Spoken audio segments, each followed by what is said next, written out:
বিএফএফে চৰকাৰ বনাব তেতিয়াহ'লে অশান্তি হ'ব, এইবিলাক কথা কোনে কৈছিল আগত?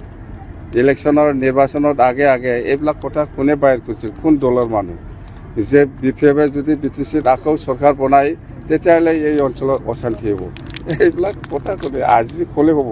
কোকৰাঝাৰ জিলাত 19 তাৰিখ আবেলি যিটো ঘটনা লৈ পেলাই কোকৰাঝাৰত দুদিনমান অলপ অশান্তি পৰিৱেশ হৈছিলে, কিন্তু যে নহওক কোকৰাঝাৰ জিলাতো সেই পৰিৱেশটো নাই, এতিয়া খুব শান্তি। চব মানুহে বাজাৰত একেলগে ঘূৰি আছে, চব মানুহে স্কুল কলেজত গৈ আছে একেলগে। মুঠতে এই দুদিন যিটো পৰিৱেশ হৈছিল এইটো কোকৰাঝাৰত আৰু নাই, আৰু আজি চিৰাঙত মুখ্যমন্ত্ৰী ডাঙৰীয়াৰ যিটো চিফ মিনিষ্টাৰ যিটো আঁচনি সেল্ফ হেল্প গ্ৰুপসকলক দিয়া যিটো পইচা দিয়া যিটো আঁচনি, এই আঁচনিৰ আজি যিটো মিটিং ইয়াত আপোনালোকে চবেই দেখিছে, সকলো জাতি জনগোষ্ঠী ওলাই আহিছে, আমাৰ মহিলাসকলে।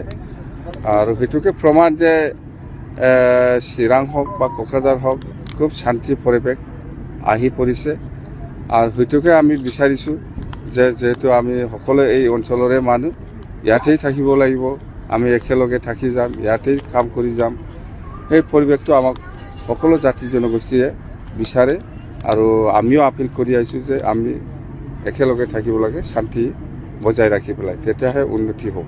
কথা সেইটোৱে। কাৰিকৰ ঘটনাক লৈ প্ৰমোদ বৰে কৈছে যে আমি সকলোৱে ইজনে দোষাৰোপ কৰি লাভ নাই, শান্তিৰ হকে চবে কাম কৰাৰ কাৰণে আহ্বান। কি ক'ব? যোৱাকালি বেলেগ আজি বেলেগ ক'লে কি হ'ব? সিয়েতো প্ৰমোদ বৰেতো কৈ আছিল যে BTCত গভৰ্ণৰ ৰোল লাগে বুলি,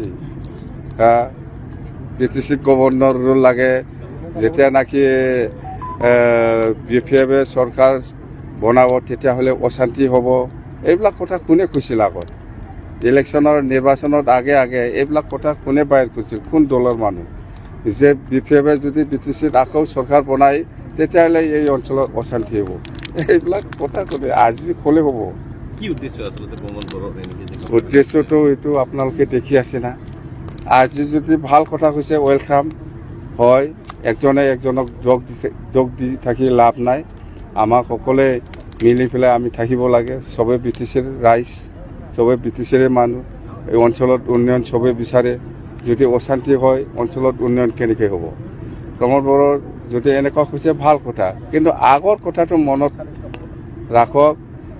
UPFL দলৰ বহুত নেতাই কৈছে যে BPF যদি চৰকাৰ আহে তেতিয়াহ'লে এই অঞ্চলৰ আকৌ গণ্ডগোল হ'ব। নিৰ্বাচনৰ আগত কিন্তু প্ৰমোদ বড়োৱে আপোনাক দাঁত নোহোৱা সিংহ বুলি কৈছিল, বৰ্তমান নিৰ্বাচনৰ এই কোনটো টাইগাৰ আছে দাঁত নাথাকা?